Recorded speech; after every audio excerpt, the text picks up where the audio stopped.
नाशिक शहरात आज पहाटेच्या सुमारास एक युवकाची हत्या झाली. हा युवक एक सराईत गुन्हेगार असल्याची माहिती समोर आली असून या हत्या प्रकरणी पोलिसांना 6 जणांवर संशय असून त्यांचा पंचवटी पोलीस शोध घेत आहेत. पोलिसांकडून मिळालेल्या माहितीनुसार नाशिकच्या पंचवटी भागातील फुलेनाल नगर म्हाडा बिल्डिंग येथील सुलभ शौचालय परिसरात आज पहाटेच्या सुमारास एका सराईत गुन्हेगाराची हत्या झाल्याची घटना घडली. निलेश श्रीपत उपाडे वय वर्ष 21 असे हत्या झालेल्या युवकाचे नाव आहे.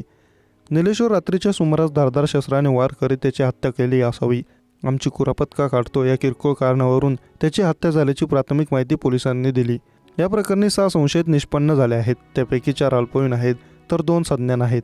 हे संशयित रेकॉर्डवरील गुन्हेगार आहेत. त्यांचा शोध पंचवटी पोलीस करत आहेत, अशी माहिती मधुकर कट वरिष्ठ पोलीस निरीक्षक पंचवटी पोलीस स्टेशन यांनी दिली.